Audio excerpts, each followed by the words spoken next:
Ladies and gentlemen, welcome to the seminar video about handedness, by Dr. Gerd Hummer, MD. My name is Helmut Pilhar. I am the father of Olivia and the lecturer, appointed by Dr. Hummer, about Germanische Heilkunde, theory.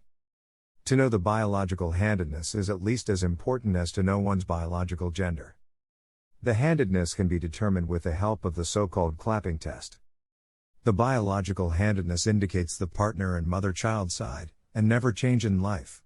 The objective of this seminar tutorial is to understand: why does the affected person always have symptoms on one side of the body, and not on the other?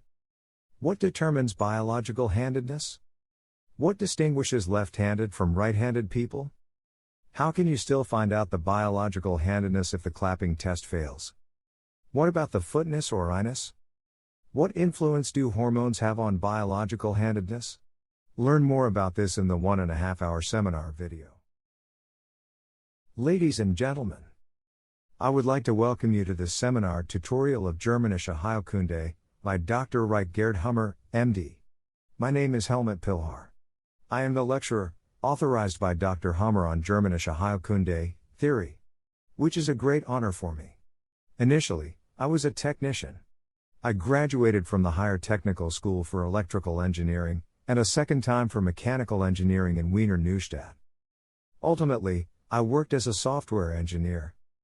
I have been married since 1990 to my wife Erica, with whom I have 4, now grown-up children. We are also grandparents, several times over.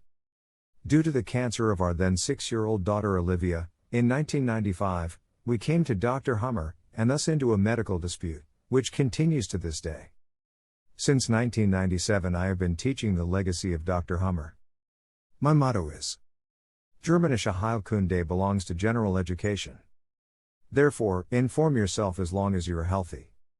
Dr. Hummer said, knowing the biological handedness is as important as knowing the gender.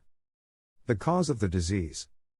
The linchpin in Germanische Heilkunde is the biological conflict, the Dirk-Hummer syndrome, or DHS for short.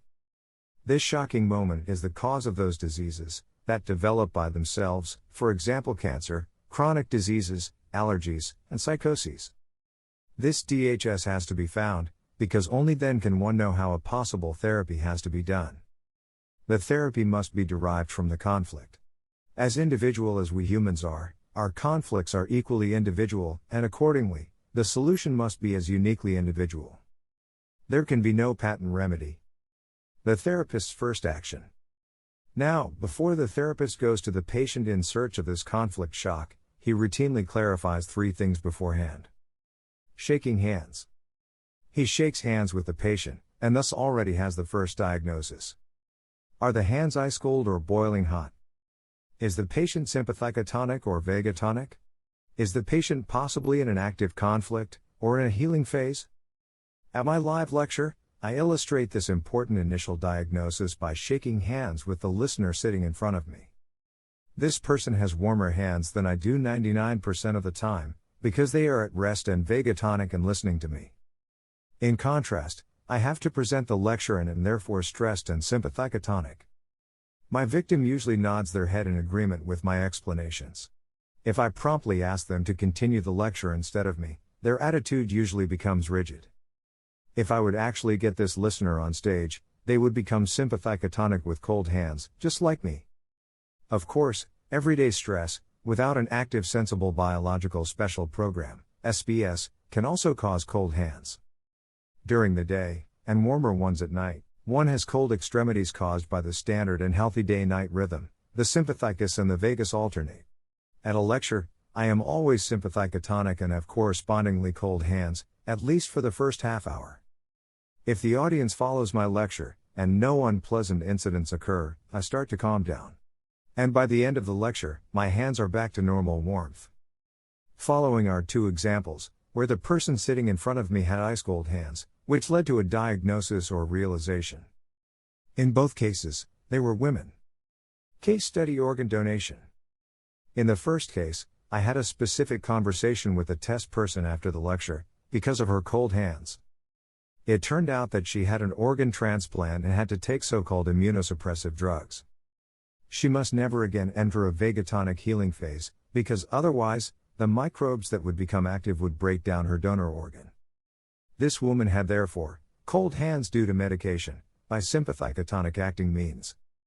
The chemo-tortured person also has cold hands. So just by shaking hands, I became aware of it. Case study: breast cancer. With the second test person, it was even more exciting. She sought a conversation with me of her accord, after the lecture. She explained that she had known Germanische Heilkunde for a long time, and that she had an intraductal mammacarcinoma. Of course, I still remembered her cold hands and drew her attention to this contradiction.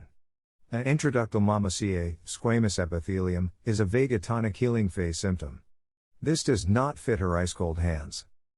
On the other hand, the mammary gland CA is a sympathicotonic and conflict-active symptom. She insisted that I look at her breast. I am always very embarrassed by such moments, since I am not a therapist. However, when I saw her well-demarcated lump, I reiterated my opinion. It was not the milk ducts in healing, but the mammary glands that must be active. In intraductal breast cancer, the breast is more filled with water due to the milk ducts healing swelling. At the same time, the conflict-active mammary gland carcinomas form a compact and usually well-demarcated nodule. I referred her to Dr. Hummer, who confirmed a conflict-active mammary gland carcinoma. Poor woman. She thought to have understood the Germanische Heilkunde, self-diagnosed herself with a solved separation conflict of the milk ducts. However, she overlooked her active worry-dispute conflict, concerning the milk glands.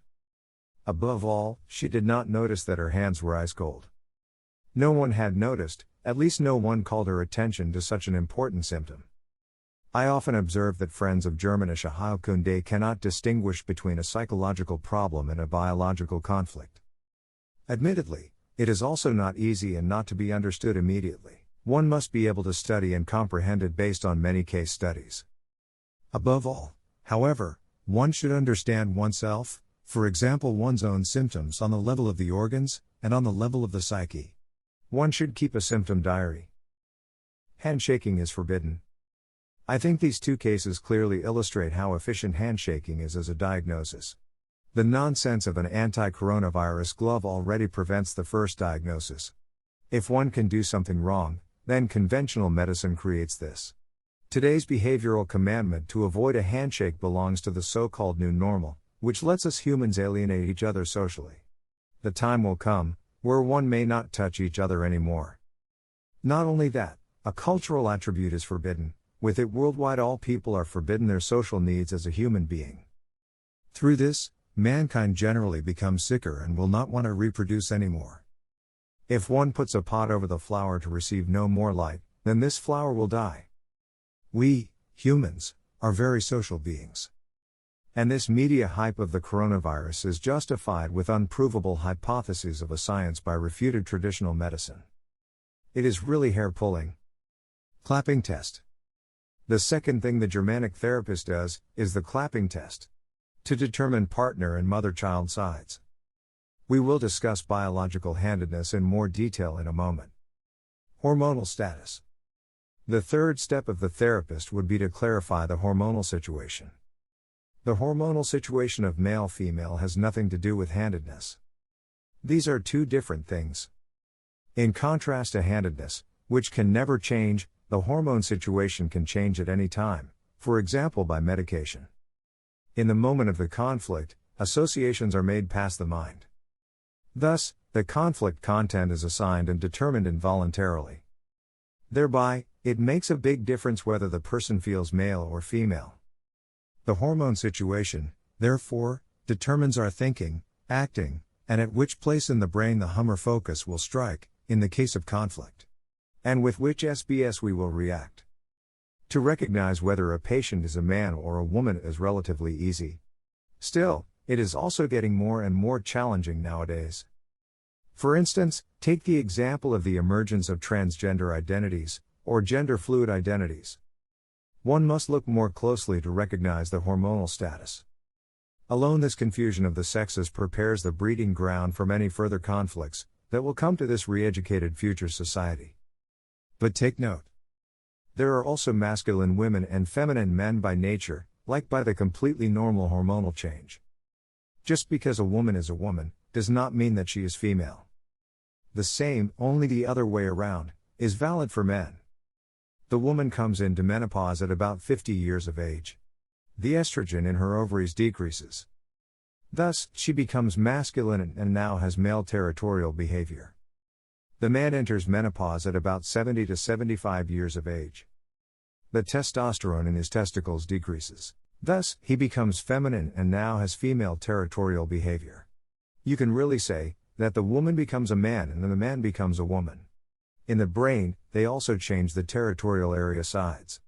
Interesting that the vernacular uses the term change for this. The behavior of the woman changes thereby fundamentally. This masculine woman goes into the offensive, and the feminine man goes after the change into the defensive. How much the behavior of the human being changes when one's hormone situation changes, you, dear student, have indeed already observed yourself. The married couple. Let's take the young married couple. The masculine man walks in front and protects his wife. The feminine woman lets herself be protected and walks behind at a respectable distance, as it should be, fun. Now the couple turns 50. The woman comes into menopause, becomes masculine, and has male territorial behavior. Now, she also needs her room, where she can put her sewing machine and lock. Suddenly, there are two territorial deer in the same household. Now they want to go through the door at the same time, and the sparks fly.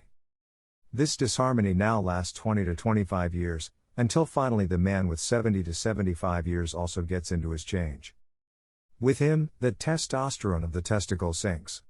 He loses his masculine territorial behavior and becomes feminine. Now, the grandma strides in front and grandpa groping behind. Grandma now goes on the offensive and chooses the right way for the defensive grandpa. Now it harmonizes between them again, so half and half. You can observe this every day, can't you? So, you can't compare the feminine woman with the masculine grandma, and you can't compare the masculine man with the feminine grandpa. They are almost different beings. By the way, the boy is masculine and remains so as a man. The girl is feminine and also remains as a woman. So, the hormonal situation is nothing fixed and can change. Also, by removing the ovaries in the woman or by removing the testicles in the man, a hormonal change occurs. The woman becomes masculine, and the man becomes feminine. The same effect is achieved with chemotherapy. Chemo castrates, at least temporarily. In contrast to the changeable hormonal position, the handedness can never change. For example, if one is right-handed, one does not become left-handed by the change. Thus, the partner and mother-child sides remain fixed until death. The clap test. The right-handed person claps with the right hand into the resting left hand, and the left-handed person claps with the left hand into the resting right hand. The more moving hand is the partner hand. If you clap with the right hand from below high into the resting left hand, you are right-handed. If you hit the resting left hand from above with the right hand, you are right-handed. If the left hand is the more moving hand when clapping, then you are left-handed. In a right-handed person, the right side is the partner side, and the left side is the mother-child side. From the crown of the head to the sole. On the left side of the body, the right-handed person suffers conflicts because of or around his biological mother, equivalent person of the older generation, or around his biological child, equivalent person of the younger generation. For the right-handed person, the right side is the partner side. Here he suffers conflicts because of or around his partner. Partners are all the other people we have to deal with. They are mostly from the same generation as, for example, the life partner, siblings, work colleagues, friends, opponents, rivals, tax officials, and the father is considered a partner. In-laws or grandpa and grandma are also partners. With a left-handed person, it is the other way around. In the left-handed person, the left side is the partner, and the right side is the mother-child side. Many people clap on the left, but write on the right. These people have either been specifically retrained to write on the right or have unconsciously retrained themselves, but are biologically left-handed. Often these people are surprised then and deny it even to be biological left-handed. In Japan, in olden times, the circumstance of being left-handed was even legally considered a reason for divorce. Nonsense cubed. It is amazing that Mother Nature has kept these possibilities open with the different biological laterality.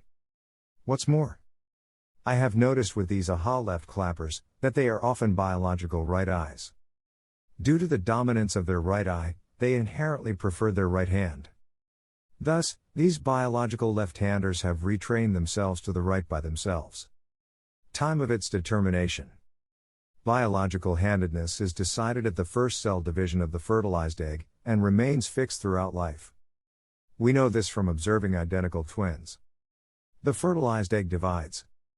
The two cells drift apart and start cell division all over again. This is how identical twins are formed. With them, one always claps on the right and the other on the left. With identical twins, therefore, one is always biologically right-handed, and the other is biologically left-handed. The biological handedness is determined already with the first cell division and does not change the whole life long. As we will still learn from the cerebellum, the handedness is decisive. Likewise, in the cerebral medulla and in the cerebral cortex, handedness is of great significance. In the brainstem, however, the biological handedness has no significance at all. The evolutionarily oldest part of the brain, that is the brainstem-controlled SBSs, were sensibly arranged differently by Mother Nature. In the brainstem, neither do we find any social behavior. At that time, between mother-child and partner, obviously was not distinguished yet.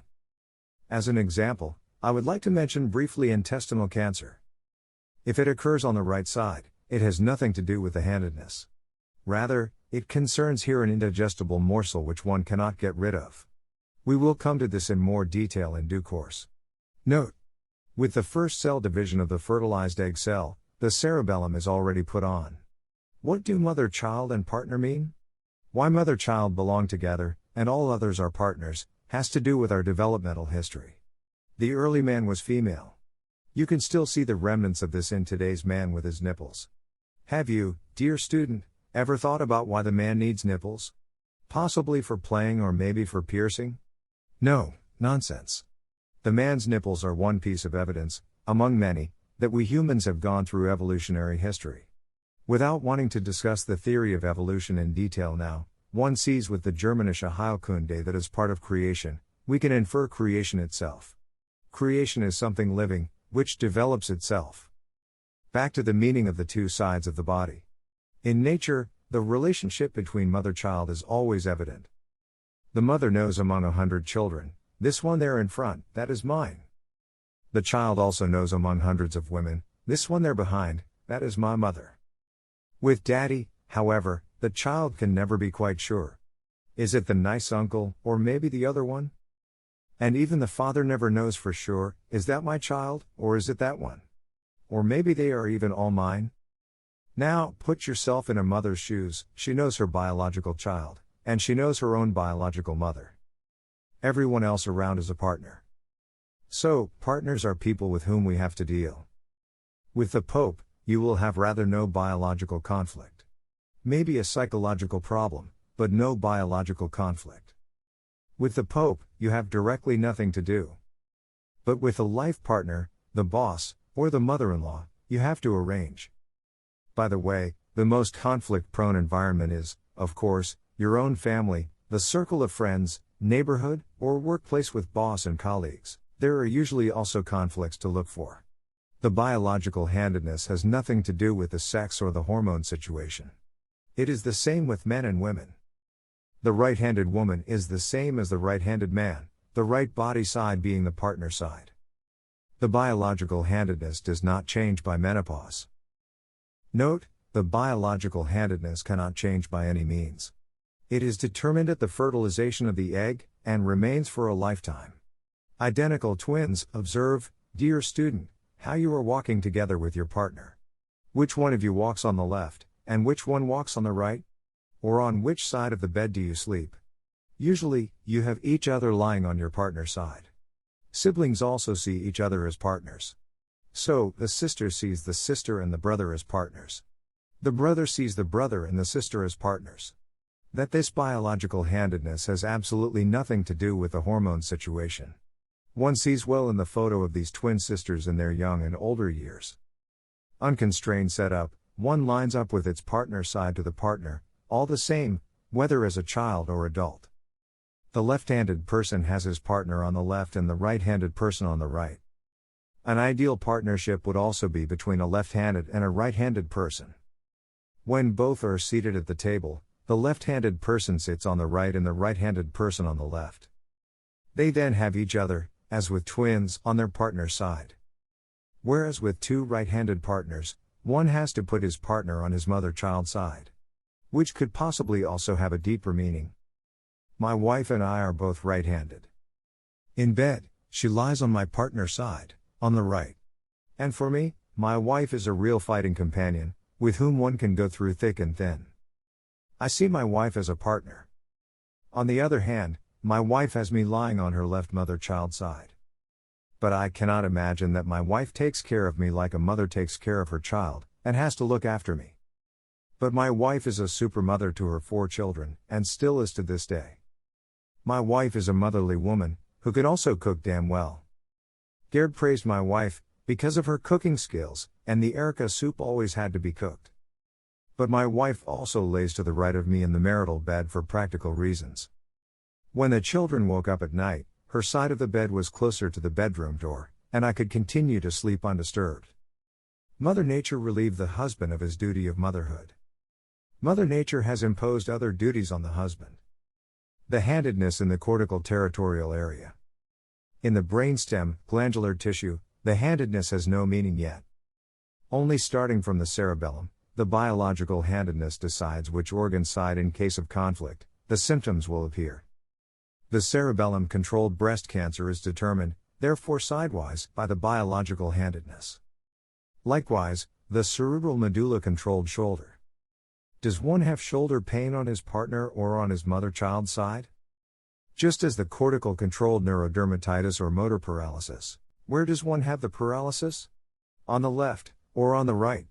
Is one left or right-handed? In boxing, the knowledge of the opponent's handedness is said to be very important. Keyword, left hook. There are supposed to be about 40% left-handers and about 60% right-handers in the world. The left-handers are, therefore, in the minority. When it comes to biological handedness, however, the territorial area is the most important. There, the left-handedness is something special and something exciting. In the cerebral cortex, we always have the female area on the left and the male area on the right, for men and women, for left and right-handed people, regardless of whom. The reason for this lies with the hormones. In these territorial areas, both the biological handedness and the hormonal situation play a decisive role. This makes it naturally somewhat more complicated in understanding. Still, nevertheless, there are also rules here, and one can derive a lot from them. Now, the man feels naturally masculine, with male territorial behavior. So if it comes to a territory area conflict with the man, then this conflict must be one from the right list. Thus, a territory fear, territory loss, territory anger, or a male territory marking conflict. Female territorial area conflicts can't be perceived by the male at all. Of course, the same is true for the female. She has female territorial behavior.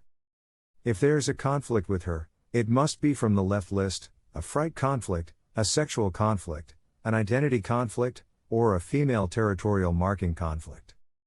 She can't feel the male territoriality, and so she also misses the famous ass. With the girl and the boy, it is the same as the adults. When the children become mature, no hormonal change takes place. So, no matter how old the woman or girl is, the first territorial conflict must be a female, from the left list. No matter how old the male or the boy is, the first territorial conflict must be a male, from the right list. Notice, this brain map of the territorial areas applies to the right-handed. With the left-handed comes the night hop. The night hop simply means that the impact in the brain for a left-handed person is in the opposite hemisphere. Thus, for a left-handed male, the Hummer focus will occur directly across the brain, in the left hemisphere, and for a left-handed female, the Hummer focus will occur directly across in the right hemisphere. Let's now play through the very first conflict and see what happens as a result. The right-handed man. In the right-handed man, the Hummer focus strikes in the right male territorial area. This one Hummer focus now closes the right male territorial area for him. Thus, the right-handed man is deprived of his previously male territorial behavior, and becomes conflictively female. His left female territorial area is still unblocked. Suppose this closure of his right male territorial area side happens to this right-handed person, early before puberty. In that case, he gets female round shoulders. The right-handed person is cerebrally castrated with this one Hummer focus, and is actually gay. Whether he lives out his homosexuality or not is all the same to Mother Nature. In any case, this right-hander is now female. With homosexuals, one can recognize with relative ease by their shoulder form who is the woman and who is the man in their partnership. The left-handed man. The left-handed man naturally reacts in a masculine way, with his first territorial area conflict. However, in left-handed man, the so-called night hop is present. Although the conflict was felt male, this strikes with the night hop exactly on the opposite side, in the female territorial area. With a left-hander now, his left female territorial area side is closed. It takes the female part from his thinking, and he becomes purely male. If this conflict happens early in his childhood, he nevertheless gets straight shoulders, because his right male territorial area remains free. There is a lot more happening concerning these territorial areas. I refer to the subject of psychosis. Because the left-handed person becomes even more male, while the right-handed person becomes female, the left-handed person is a typical alpha. He will solve this male territorial conflict possibly much more quickly than the female right-hander. If a man has noticeably straight shoulders, let him clap once. Often this man is a left-hander. The right-handed woman. The right-handed woman has her first, inevitably female territorial area conflict, the Hummer focus in the left female territorial area. For the right-handed woman, as I said, this territory area map is correct. This one conflict now closes her left female territorial area side, and she becomes male. If this happens to her early before her puberty, she gets straight male shoulders. She also doesn't get her menstruation at age 11, but later. Have a woman with straight shoulders clap her hands. Typically, she is right-handed. It may be that this right-handed masculine female also does not have children and does not want to have children. Not to reproduce seems to be anathema to Mother Nature. With a left-hander, Mother Nature created an alternative. The left-handed woman. Suppose the left-handed woman suffers her first inevitably female territorial conflict. In that case, this Hummer focus strikes with her because of the so-called night hop in the right male territorial area, although it was felt female. For the left-handed woman, the right male territorial area becomes closed. The male part is taken out of her feeling and thinking. The left female territorial area side is still free. The left-handed woman thus becomes super feminine. Her shoulder form remains round and feminine. When you meet a woman with round shoulders, let this lady clap her hands. Mostly she is left-handed. Note: one can often already conclude from the shoulder form on the handedness. The special thing of the left-handed, alpha. The left-handed person has the privilege of being an alpha male due to his supermasculinity. In the same way, the left-handed woman has the privilege to be an alpha woman. The alpha has no conflicts in the territorial area. An alpha male is a genuine image of man, and not a cretin. Just so, the alpha woman is a full-blooded female, and not just a male intellectual. I know, this excursion into the territorial areas was a little difficult but necessary, to understand the meaning of the biological handedness. Clapping test not clear? If the clapping test is not exact, there are a few more aids. Placing the child on the chest. The person being tested should put an infant against his chest. Typically, the infant is placed on its mother's child's side. The left-handed person places the infant on the right and the right-handed person on the left. It does not matter whether the person being tested is a man or a woman. In the evolutionary history of earlier times, this man did not even exist. Our ancestors were all female. Interesting, right? Back then, however, the biological handedness was still without meaning. One can also take a kitten in the arm instead of the infant. That works just the same. So, in case of conflict, one can also localize the kitten on its mother-child side. Suppose this kitten is later on a tomcat, which protects the house from mice. In that case, This tomcat can have become the partner, and in case of a conflict, he would then be localized on the partner site. Notice, all that counts is what the affected person felt at the DHS's moment. Dirkhammer syndrome is the biological conflict. The child, which one had localized initially on the mother-child side, becomes so from puberty to the partner. The mother, however, is always localized on the mother-child side. The mother is our queen, biologically speaking. She takes a central role in our life. If one has a conflict about his mother, this is localized on the mother-child side. To 99.9% of the cases. I know only one case from the literature of Dr. Hummer, of an Oedipal gay, fixated on his mother, who had his mother localized on his partner's side. Clapping like a child. Children clap with both hands in front of the face, and almost synchronous in movement. If the adult claps like a child, attention must be paid to which hand moves more. This hand is the partner hand. Place the back of the hand on the thigh. Another tip for easier detection of the biological handedness. Have the person being tested sit down and place both hands with the hands back on his or her two thighs. In the further clapping process, one hand must remain on the thigh, so only one arm may be moved. The right-handed person claps his right hand into his left hand, and the left-handed person claps his left hand into his right hand. This test is very reliable. Additional notes. The knight. Imagine a knight fighting. With his partner's hand, he leads the sword against his partner, the enemy. With his mother-child's arm, he holds his shield, with which he protects his mother and child. The nail file. I only file my nails when I also put on makeup. Just joking. But if I were to file my nails, then I would lead the file in my right hand over the left nails, as a right-hander. When filing the right nails, I would take the file in my left hand and hold it. With my right hand, I would guide my right nails over the fixed file. With my left hand, I can't guide the file over my right nails. Ambidexterity doesn't exist. But some people are equally skilled with the left and right hand. These are left-handed people, who have been retrained to use the right. But if this retrained person denies that they have ever been retrained, then in the vast majority of cases, they have a different view. Thus, they have retrained themselves and are supposedly ambidextrous. But they are definitely clapping. Once I stumbled over an obvious right-handed person, who was never retrained but wrote left. This right-hander was left-eyed, so her left-handed writing was just superior to her right-handed writing. This case study was very enlightening for me. We'll get to the eyesight and how to determine it in a moment. Clapping up from the bottom. Unfortunately, it has become ingrained that the hand on top is the partner hand. More precise would be the wording. Notice, the moving hand is the partner hand. Usually, left-handed and right-handed people clap with their respective partner's hand from above on the resting hand below. However, some people clap with their partner's hand from below high and the resting hand lying above. In this case, the mother-child hand is on top. So, you have to look closely at the clap test. Case study clapping test. At a lecture, a married couple approached me.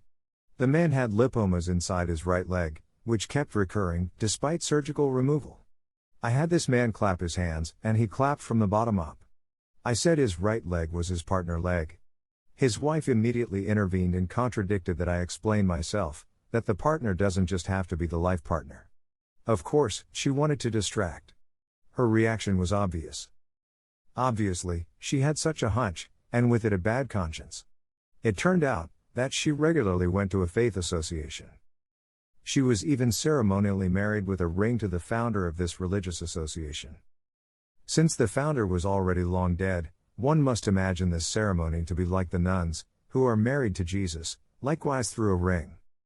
The man, however, has this marriage of his wife to another man, even if dead, as a slight break in self-value. I can't hug or hold my wife. For this very reason, the inner organ side of his partner leg was also affected.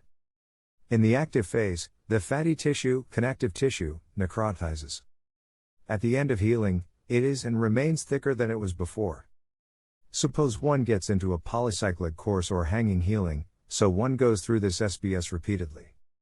In that case, the connective or fatty tissue becomes thicker and thicker. The track for the constant recurrences was his wife's continued cheating, meaning her continued visits to this faith community. The couple was together once at a so-called Hummer therapist, at least he pretended to be. Of course, the therapist let this man clap. But because his left hand was on top, the supposed Hummer therapist thought this patient was left-handed. Therefore, his right leg would be his mother-child leg. But the three of them couldn't find even a rudimentary conflict. How could they? They were looking at the wrong end. Laterality, in toddlers. When you let toddlers clap, they wave both arms around equally. With toddlers, the clapping test is not very successful. Here you have to pay attention to which hand they prefer to grab the spoon with, or with which hand they act more skillfully. Laterality, in animals. With a cow, the clap test also fails. One must observe, with the animal, with which it gives the paw or with which hoof it paws. Of course, all mammals have a partner and a mother-child side. Suppose the right-pawed female dog has a mama ca on her left teat. In that case, she has the same worry conflict about her young as a right-handed human mother has a worry about her child. As a technician, the fact that these 5 biological laws of nature also apply to animals is particularly compelling. Why should Mother Nature write different software for the same organs? Where did we locate whom? The mother and the father. As our parents' child, we located our mother on our mother-child side, the right-handed left and the left-handed right. We have the father on our partner side. So for the daughter or the son, the father is a partner. For us children, this remains forever, even after we have become adults. The daughter and the son, as parents of our children, we have located the children on our mother-child side, as long as they are children. Also, the father has localized his child on the mother-child side. In former times, this was also his job. Let us not discredit the single father, raising his child. From puberty, the children become for us parents visibly more and more the partner. This applies equally to the mother and to the father. The mother sees her adult children as partners. The father likewise. This change from feeling like a child to feeling like a partner does not have to happen abruptly, from one day to the next. It is even possible that one as a parent feels their already adult daughter or son, partly still as a child, and already as a partner. In case of conflict, the SPS then runs on both sides of the body. One then has a so-called central Hummer focus in the brain, which encompasses the mother-child side and the partner side. Case study.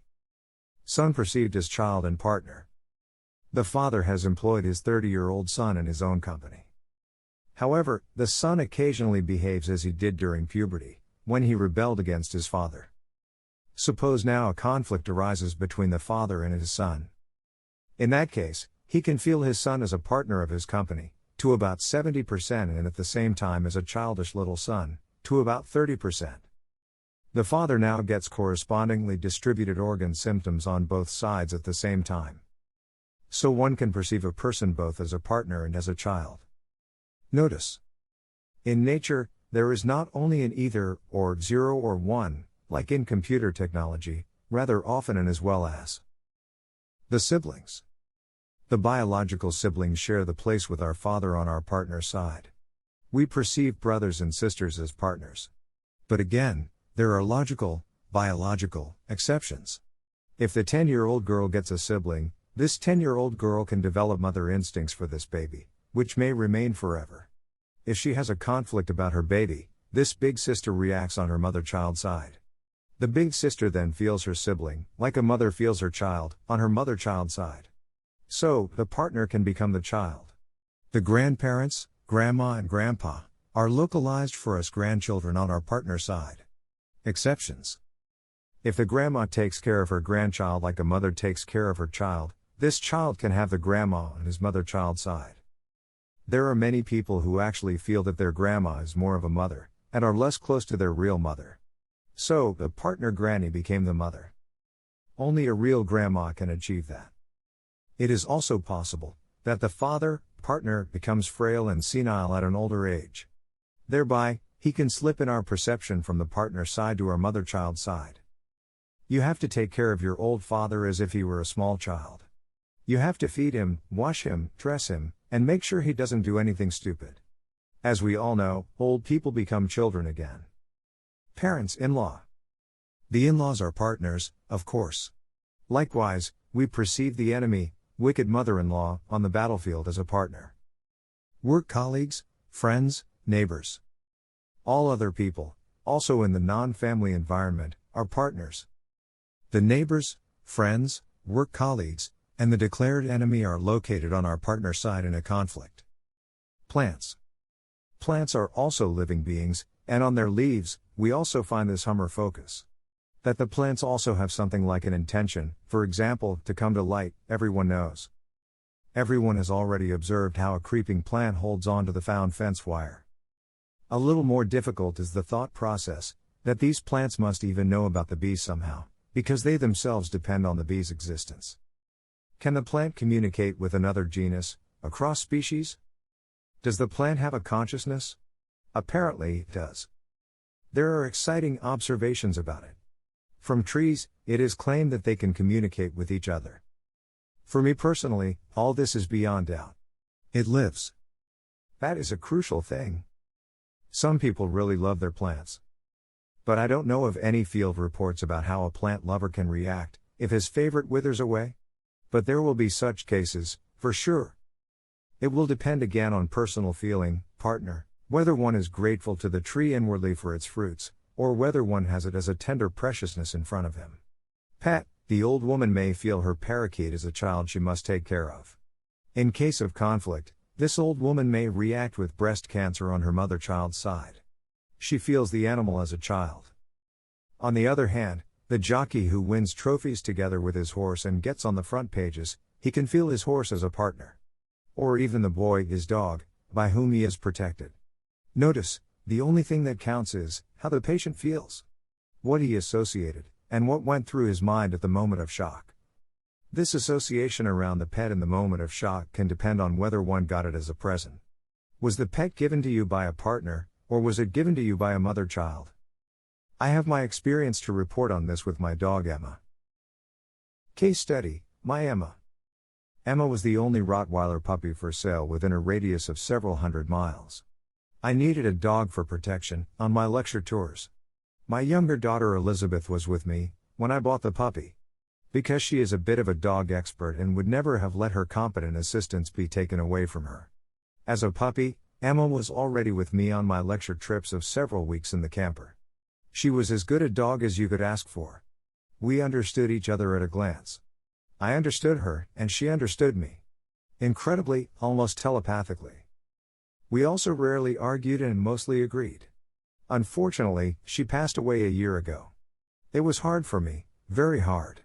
Now I'd like to explain why in previous conflicts with Emma, and there have been a few, I reacted on this particular side of my body. I'll preface this by saying that I very often had to dispose of Emma's leavings in too embarrassing circumstances. As a guard dog, it failed utterly. Once, she simply accepted a break-in into my mobile home without the slightest objection. Probably I had received too many friendly visitors. For Emma, with an exceptionally skillful burglar, the difference between one of my friends was not recognizable. No matter. I never saw Emma aggressive, not even in extreme situations. Emma always kind of rose above the situation, and she never found it necessary to retort with aggression. She was also really cool. She rode up the mountain with me on a double chairlift, or jumped elegantly down a steep cliff. She also liked to swim in the lake with me. I always had her by my side for 10 years. Ward on my mother-child's foot sole. Emma was still a puppy. I stood on a large gravel parking lot of a small country road with the camper, somewhere in Germany. Carelessly, I let Emma run free on this easily manageable parking lot. I sat in the camper on the laptop, and through the man door, I had an eye on Emma. At some point, I looked through the side window and saw Emma running on the street. I tore my glasses off my nose and ran after Emma. Fortunately, it was only a small country road, and cars only passed occasionally. The next morning, as I was driving away from the parking lot, I noticed a twinge in my left foot sole, when I was pedaling the clutch and thought I had a small stone in my sock. When I checked, instead of the little stone, I saw a small distinctive discolored skin area that was hurting there. It was a stinging wart. So, I must have suffered a separation conflict on my mother-child side. Separation mother, separation child? I could not think of anything. The sole of the foot counts to the organ inside. This is a do not want to be separated conflict. In a sense, stay there, don't go away, or I don't want to go away. There I found my separation conflict immediately. Emma, I didn't want her to run away from me. I didn't want to be separated from her. Aha! Danger recognized, danger averted. Such an incident will certainly not happen to me again. I tied Emma to the leash from now on. You won't believe it. The wart disappeared just as quickly as it had come. And Emma stayed on the leash all these years at such locations. So, I felt Emma was a child. Cramping my mother-child hand. Emma was a puppy then too. Again in a parking lot, this time snowy. I let her run around off-leash in front of me. I hung the leash around my neck and played with the carabiner with my left hand. There was a more giant pile of snow in one corner of this parking lot, the other side of which sloped over a guardrail, directly onto a bustling street. It was evening, and this corner was lit by a street lamp. Suddenly, the small Rottweiler puppy ran up this snow slope. If the puppy slid down the other side, I would have to jump into this canal like in Busy Street. Somehow, I managed to dissuade Emma from her plan. Starting that evening, and then for several evenings, I kept waking up as I fell asleep, because my left hand was cramping. The spasm is the epileptic crisis of a motor conflict. In my case, concerning the mother-child hand, not being able to hold Emma. Dr. Hummer said that I probably have Emma on my mother-child side because Emma actually came to me through my daughter Elizabeth. So, Dr. Hummer also thought something like that was possible. In my case, however, I think that I still perceived Emma as a child. While in later situations, for example, I pressed Emma to my partner's side, during this mountain hike. She was my companion on whom I could rely. Further, conflicts with Emma in her more mature years, I did not observe. Finally, her death loomed over many weeks, and in the process, obviously, nothing caught me on the wrong foot. However, it brought tears from my eyes. Emma was something unique to me. Regardless of handedness. Eyesight. You can quickly determine your eyesight. Find a point in the distance and fixate it with your open eyes. Raise your thumb and, with both eyes open, try to cover this point in the distance with your thumb. It does not matter which hand you use. Both eyes must remain open, while aiming. The thumb will appear transparent. Then close one eye and then the other. Once the thumb is precisely on this point in the distance and once the thumb is completely off. The eye with which the thumb covers this point in the distance precisely is your dominant eye. Your dominant eye is also the eye through which your consciousness perceives the environment. The seat of our consciousness, Dr. Hummer said, is just behind our eyes. If you read these lines now, make yourself conscious which side wall of your nose you perceive first. This eye is your target eye. With this eye, you look into the world. Now, try to perceive the other wall of your nose. That's not so easy, is it? I have heard that the police are trained to fire the handgun in both hands stretched out from themselves with both eyes open. This is how they try to reduce the error rate due to the different eyesight of the students. In archery, the eyesight stands out very clearly. The eyesight can be different from the handedness. So, you can be right-handed as a left-eyed person and vice versa. Notice, for the partner and mother-child side, the clapping test remains valid. Drive the nail, the right-eyed person takes the hammer in his right hand, the left-eyed person vice versa. The dominant eye guides the hammer precisely into the target. As a counter-test, try to drive the nail with your other hand. Most of the time, it goes wrong. Independently retrain the handedness. If the left-handed person is right-eyed, and he is from birth, he is more precise in using his hands if he obeys his right eye. Automatically he then trains his right hand. For example, to get more beautiful handwriting. When hammering in a nail, he will also use his right hand. Footing, there are people who, contrary to their handedness, use the other leg when playing soccer. According to Dr. Hummer, there should be footing. So, as a right-handed person, one can kick the ball, preferably with the left leg. This peculiarity can be observed. The question arises to me, whether these soccer players are not left-eyed? Further, there is an ear-ness and a nose-ness. So with which ear one hears dominantly, and with which nose one smells dominant. There is eye-ness, foot-ness, ear-ness, and the biological reason for this is unknown, And all of these properties can also be mixed up. Notice, to determine the partner and mother-child side, the clapping test is the only valid procedure. In other words, if the clapping test should not be unambiguous, it is not permissible to conclude about. For example, the footing on the partner and mother-child side. The influence on the organ level. Let us now pursue how to infer from the symptom at the organ level, for example, hip pain on the left, to the content of the conflict. So, how does one proceed? Correct. One determines the handedness with the clapping test. Thus, you know whether your left hip pain has something to do with one of your partners, your mother, or one of your children. In the course of the chapter about the basics of Germanische Heilkunde, we still learn the germ layers related organs, germ layers related brain relays, germ layers related conflicts, and their common dependence on the biological handedness. If one is lucky enough to have Dr. Hummer's scientific diagnosis chart, then look up the connective tissue group, because the bone and cartilage belong to this connective tissue. Both have even approximately the same cause, namely a self-devaluation, not being able to assert oneself against someone. If this SDC is perceived as severe, then the bone at the hip reacts. If it is perceived as less severe, then the cartilage reacts. So, hip pain on the left means in the right-handed person, he has finally been able to assert himself over mother or child. Let us proceed systematically according to the germ layers in our initial question. Brainstem controlled, SBS. The brainstem controls the glandular tissue, and the glandular-like tissue is always about the morsel. The right organ side tries to pick up the good morsel, and the left organ side tries to get rid of the bad morsel of feces. The handedness has no meaning here. Our ancestors, who still lived in the primeval sea millions of years ago, might have had this closed ring form with a primeval mouth.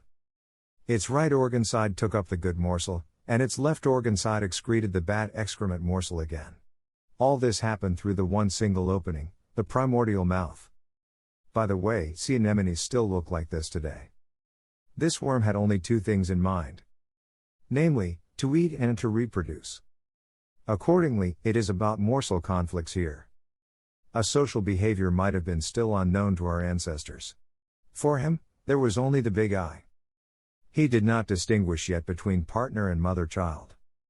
That there must have been this ring form, Dr. Hummer deduces that the brain relays in the brain stem are in precisely the same arrangement as the organs on the organ level. Starting on the right with the right mouth area, passing over the stomach and intestine, and ending in the left mouth area. Example of colon cancer. For example, colon cancer is located in this yellow group. Now, if you have this cauliflower-like colon cancer located on the right, it means the following. It is indigestible anger, that is, a bad morsel of feces, that you can't get rid of. The Hummer focus for this is in the brainstem on the left. The colon in the abdomen extends up from the lower right, lying across the abdomen above and leading down to the anus on the left. However, the entire colon has as its conflict content a bad morsel of feces, it cannot get rid of. So whether the colon is at its beginning on the right side of the abdomen, or its end is on the left side, it doesn't matter. The corresponding brain relay is on the left side of the brainstem. In the graphic of this ring-shaped worm, the complete colon is therefore on the left. The section is seen from the conflict content. The transition from morsel intake to morsel output is approximately at the small intestine, thus in front of the large intestine, on the organ level, and in the arrangement of the brain relays in the brainstem. We also know from the organ symptom where to look for the Hummer focus in the brain CT. However, one does not know from the organ symptom of colon cancer alone, with whom this indigestible trouble has to do. This indigestible trouble can have happened with every any person.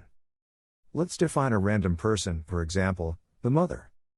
Now, it doesn't matter whether the person concerned is left-handed or right-handed, in the brainstem, even the hormone status is of no importance. So, it is also wholly unimportant whether this left or right-handed person is male or female. Both, thus the left-handed and the right-handed person, have, in case of an indigestible anger conflict with their mother, the Hummer focus in the left brainstem. And both react at the same place as the large intestine with a carcinoma. Or, example pulmonary nodule focal point. Therefore, the fear of death conflict goes to the pulmonary alveoli, because this is about the air morsel. Why actually? In nature, one can survive without food for weeks. Without water, one makes it for a few days, but without air, one will die immediately. The purpose of this special pulmonary nodule cancer program lies in the active phase, being able to absorb or release more air through cell division in the lung alveoli. For the two lung halves right and left in the thorax, there is in each case right and left in the brainstem a corresponding brain relay. In the past, the right lung alveoli must have taken in oxygen. The left must have given off carbon dioxide, Dr. Hummer explains. Today, both lungs can take in and give out both. Notice: there is no crossing of nerves to the organ level in the brainstem. The right brain relays in the brainstem control the right organ side, and the left brain relays the left organ side. Mind you, we speak here of our ring-shaped ancestor from prehistoric times. From this ancestor, we have inherited all its sensible biological special programs. In the course of the history of development, we have received many more. Suppose now, the father receives the news about the death of his asthmatic son. In that case, he can react conflictively with a fear of death and a single pulmonary nodule. If this son was bronchial asthmatic, prolonged exhalation, unable to get rid of lumps of air, then this father has the Hummer focus on the left side of the brainstem. He reacts with this single pulmonary nodule in the left lung. However, suppose this son was laryngeal asthmatic, prolonged inhalation, unable to inhale a morsel of air. In that case, this father has the Hummer focus on the right side of the brainstem, and his single pulmonary nodule would be in his right lung.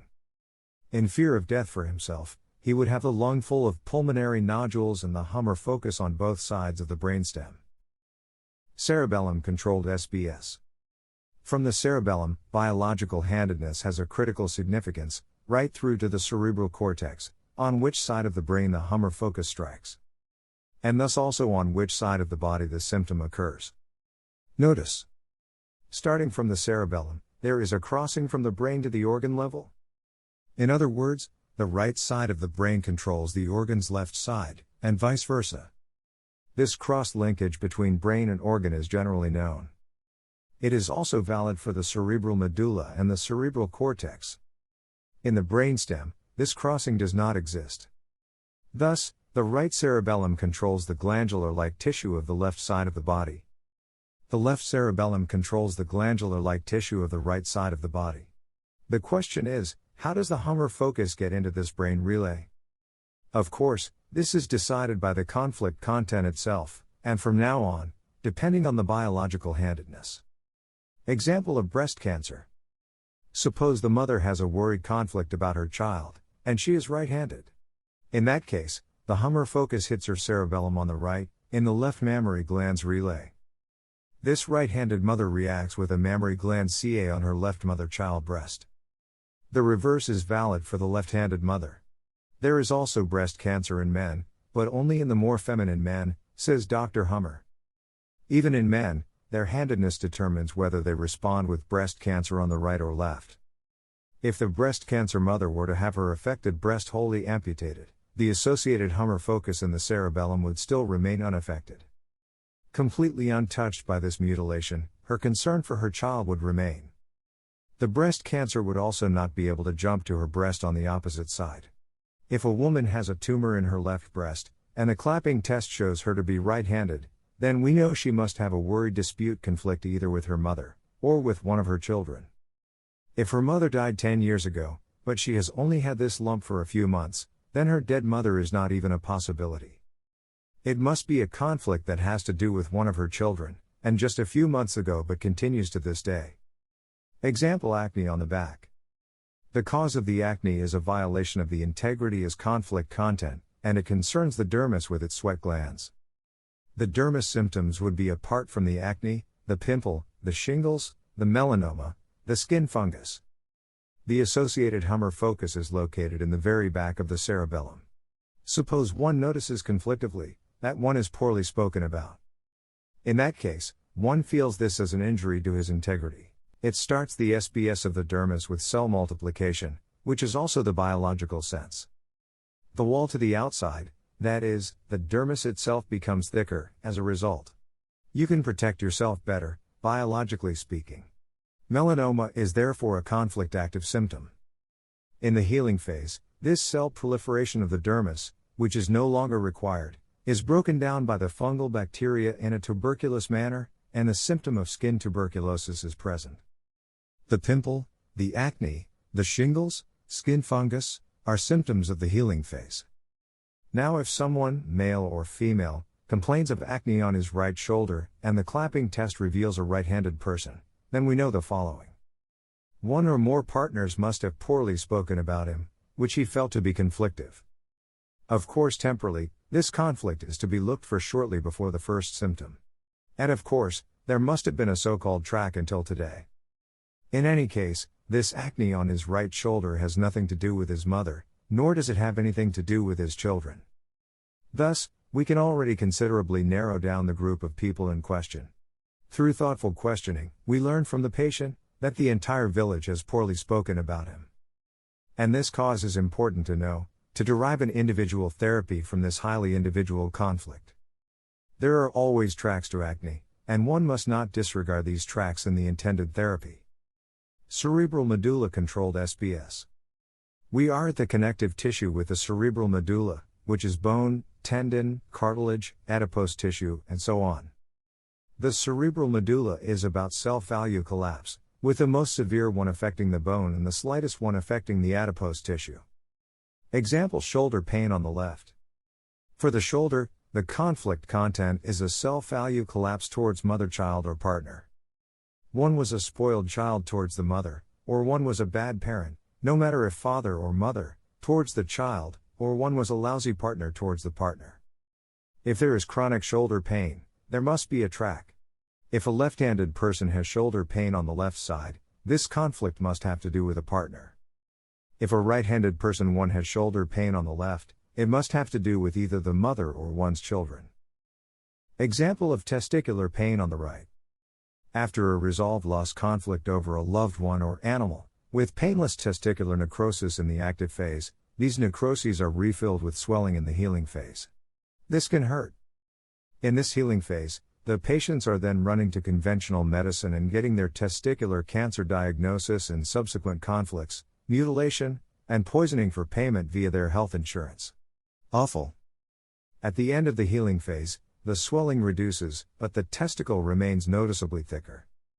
Also, this man's libido is noticeably higher, due to a permanently increased testosterone production of his indurated testicular cyst. And this is also the permanent biological sense of this luxury group. Namely, with the help of increased libido, to quickly provide for offspring again, to compensate for this loss. If now the right-handed man has testicle pain on the right side, he has solved a loss conflict for a partner. If he knows the Germanische Heilkunde of Dr. Hummer, he would be happy about this overcome conflict and about the prospect of an increased libido. He will not need Viagra in later life. He will also be able to estimate when the swelling and thus, the pain will decrease. He would gratefully decline a testicular amputation. Cerebral cortex-driven SBS. The cerebral cortex controls the squamous epithelium and functional failures. The handedness is crucial. Squamous epithelium. You have to look at the territory areas separately here. Although also in the territory areas, the handedness decides whether the Hummer focus strikes right or left. This has nothing to do with partner or mother-child side on the organ level. In these territorial areas, Mother Nature has again arranged her special programs somewhat differently. Outside these somewhat complex territorial areas, the interaction between brain and organ level is described so far. Example: neurodermatitis. Neurodermatitis is a hanging healing of a separation conflict concerning the outer skin. So, there must be a track, which again and again provides for recurrences. Neurodermatitis sufferers usually know where the first symptom appeared, and also approximately when that was. And here is the key. Was it left or right? Is one left or right-handed? With the outer skin, you also have to know that the organ outside means wanting to be separated. And that the organ inside means not wanting to be separated. If you then know as a right-handed person, the neurodermatitis started on the hip's left side, it must have been a separation conflict from the mother, and until today you react allergically to it. Danger recognized, danger averted. If you know why, then you often already know what to do. Example: corn on the left foot. If the squamous epithelium gets into hanging healing at points, it builds up more and more squamous epithelium. If there is a separation conflict concerning the outer skin, this can lead to a wart symptom. The corn is nothing different. If the 70-year-old right-handed person has had a corn on his left mother-child's foot since he was 5 years old, this separation conflict was about his mother. A separation conflict from the own child is not possible with 5 years. Example: conjunctivitis right, a slight visual separation conflict, lose sight or the opposite, get out of my sight, affects the conjunctiva. The more severe one affects the cornea and the most severe affects the lens. Now, if the child has conjunctivitis on the left and is right-handed, then this child could solve a visual separation from its mother. Inflammation is always a healing phase, no matter what SBS. Functional failures. Functional failures include all those SBS that make neither cell proliferation nor cell loss in the conflict active phase. Instead, they just make functional failure, such as paralysis, diabetes, loss of sense of smell, etc. There can be no inflammation with functional failures, because nothing has to be cleared or built up. Example: stroke. Someone from the village informs you that your wife is having an affair with the mayor. And that everyone in the village knows this, except you. Bang! The blow hits you. You have been made a fool, and as a result you suffer facial paralysis. By whom was one made a fool? The wife, the mayor, and the whole village. These people are all partners towards us. One suffers face paralysis on their partner's side. As a right-hander on the right, and as a left-hander on the left. The Hummer focus is crossed out in the motor cortex center of the cerebrum. Example: paralysis of the right leg. Not holding or fending off the partner in a motor conflict results in paralysis on the partner's leg. Suppose one felt suddenly like an impaled person, and the conflict of not being able to hold the partner, and/or not being able to fend off the mayor. In that case, one has paralysis of the partner leg, and/or the partner arm. Example: Raynaud's disease left. The periosteum has a brutal separation as conflict content. In the active phase, the periosteum causes neither cell proliferation nor cell loss, but the nerve network is actually affected. It belongs to the so-called gullet mucous membrane pattern. It hurts in the conflict active phase, which is also diagnosed as rheumatism. It can hurt like hell, similar to frostbitten fingers that slowly thaw out. However, this active phase can also lead to Raynaud's syndrome, which is also misinterpreted as a circulatory disorder.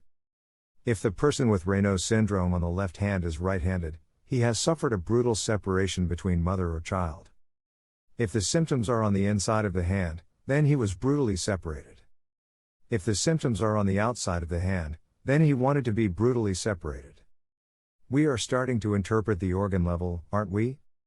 Territory areas. However, it is somewhat more complicated in the territorial area. In addition to the handedness, the hormonal situation also plays a role, and the hormonal situation can change. We will deal with the subject of hormonal status in more detail in the section on psychoses. Let us now construct an example with one left-handed and one right-handed man. And one left-handed and one right-handed woman.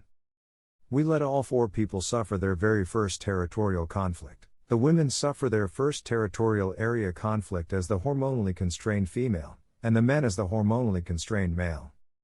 We let the males each suffer a loss of territory conflict.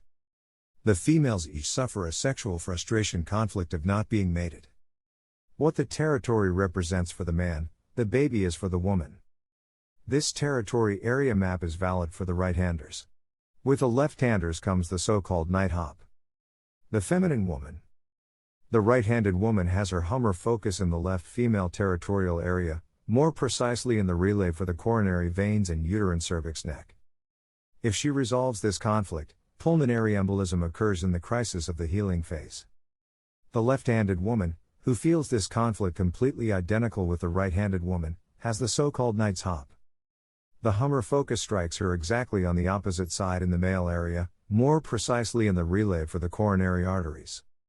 If the left-handed woman solves this conflict, the heart attack occurs in the crisis of the healing phase. It is similar with the men, only in reverse. The male men. Let us discuss the men whom we want to be masculine quite deliberately. The right-handed man has his Hummer focus on the right territorial area, more precisely in the coronary artery relay. If he solves this conflict, the heart attack follows in the crisis of the healing phase. The left-handed person feels this conflict exactly the same as the right-handed person. However, he has the so-called Knight's hop, and the Hummer focus strikes him exactly on the opposite side in the female area. More precisely in the relay for the coronary veins. If the left-handed person solves his conflict, the pulmonary embolism follows in the healing phase crisis. Therefore, these special programs of the territorial areas definitely have something to do with the handedness, but absolutely nothing to do with the partner or mother-child side. The coronary vessels have no partner or mother-child side. All SBS controlled from the territorial area have nothing to do with the partner or mother-child side. But the territorial areas have to do with the hormone situation, which can change. You could now replace these 4 young people with old ones. The grandma is now the man, and the grandpa is now the woman. What had remained the same with grandma and grandpa is their handedness. The handedness never changes. Concerning the fact that most people have these heart relays active, cardiac death or a fatal pulmonary embolism is the exception. One does not usually resolve these territorial conflicts for a lifetime. If such a resolution does occur, those men who die of a heart attack are usually right-handed. Those men who die of pulmonary embolism are mostly left-handed. Women are protected by the female estrogen, and rarely die of a heart attack. On the other hand, grandmothers lack estrogen and may very well die of a heart attack. I know that all this sounds a bit complicated. Everything is discussed in more detail in the chapter on psychoses. We have now discussed the meaning of biological handedness for the many different special programs. We can even derive this meaning from the particular program itself. Depending on the tissue, these rules discussed so far apply. Notice. The meaning of the biological handedness depends on the germ layer. Dieter over the psyche.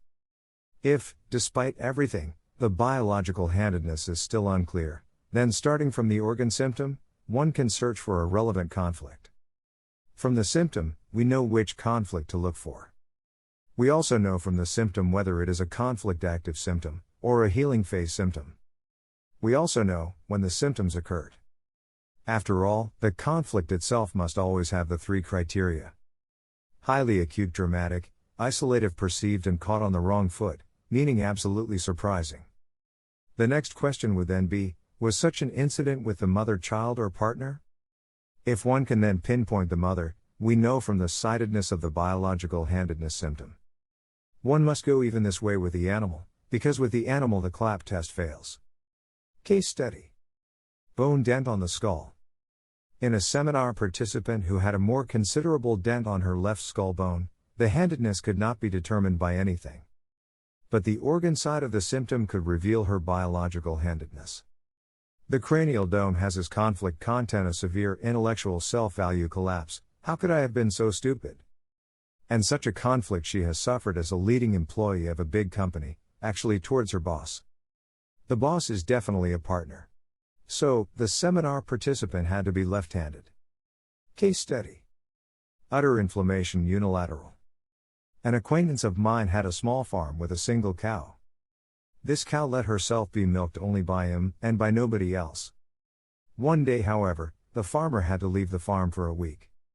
When he came back home and milked his cow, she subsequently got a one-sided udder inflammation. So out of her 4 teats, 2 on the same organ side were affected. After a week, the spook was over. The udder inflammation is the healing phase of the excretory ducts, after a resolved separation conflict associated with the udder. In a human woman, it would be called mastitis. This cow must have obviously felt a separation conflict at her teats, from her beloved farmer. I said to my acquaintance that he now knew what laterality his cow had. One would have to find out whether such a cow feels the farmer as a calf or as a partner. My guess is a partner. A therapist is all the more successful, the better he can put himself in the patient's place. One would need an animal whisperer for the animal. Case study. Pain at tendon plate. As a non-therapist and layman, I am always fascinated by Dr. Hummer, when I come across case studies like the following. A left-handed seminar participant, about 50 years old, Complained of chronic pain for half a year on her foot sole, more precisely on the tendon plate of her right foot. The tendons are connective tissue and have as their cause a self-value collapse of not being able to do something. This tendon is actually there for ability. What do we need the tendons on the foot for? To walk, claw the toes, to balance, etc. She was left-handed, so this self-value collapse must have to do with either her mother or one of her children. However, her mother had died 20 years ago, and she had no children at all. Now it gets exciting, doesn't it? But such a conflict must have happened to her. Otherwise, one would have to doubt Germanische Heilkunde. I asked her if she perceived someone else as her biological mother, for example, her grandmother. She definitely denied it. I further asked if she perceived someone else as her child. And suddenly the tears flowed with her, as if one had turned on a water tap. It was about her twin sister. When the tears flow, it is an unmistakable sign that this issue is the conflict you are looking for. 20 years ago, when her mother died, her twin sister went into psychosis and ever since, lives in a psychiatric institution. 2 to 3 times a week since then, she regularly visited her sister in the hospital. So, she took care of her sick sister like a mother takes care of her sick child. Half a year ago, her sister was transferred to an institution 300 kilometers away. From now on, she could not visit her child regularly, but only from time to time. In the active phase, the tendon necrotizes, causing no pain. In the healing phase, the tendon is replenished with inflammation and swelling, which also causes pain. At the end of the healing phase, the swelling disappears. However, the tendon remains thicker than before, which is the biological sense. See luxury group.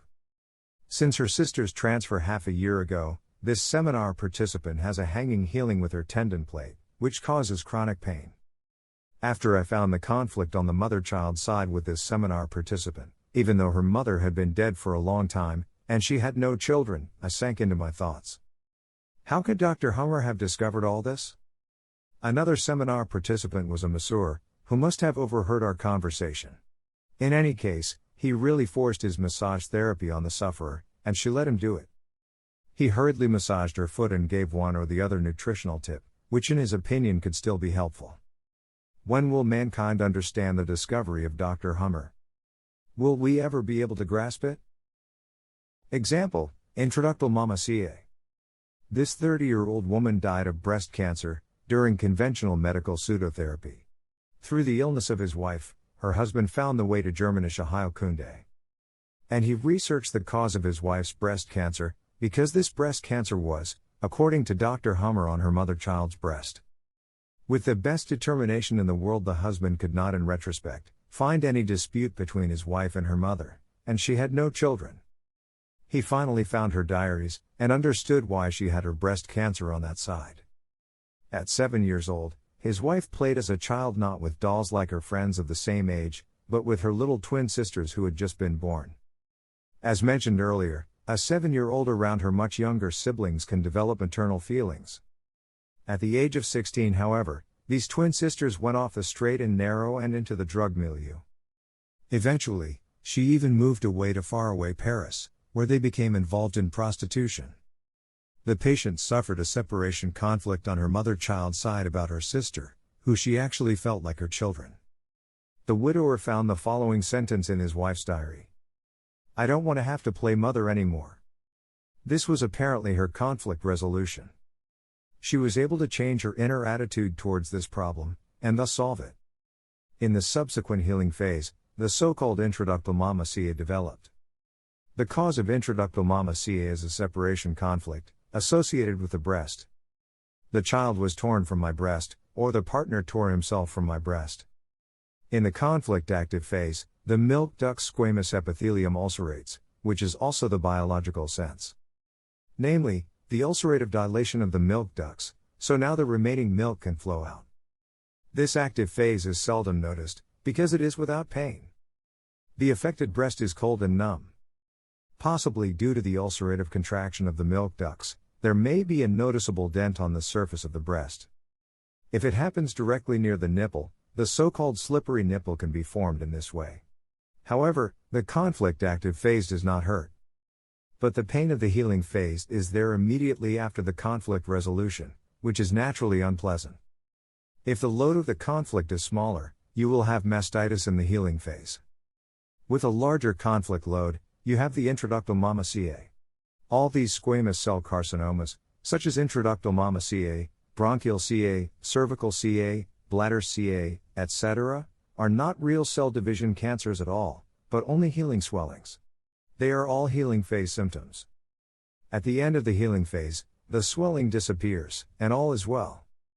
By the way, out of 100 breast cancers, 80% are intraductal healing phases. Thank you very much for your attention.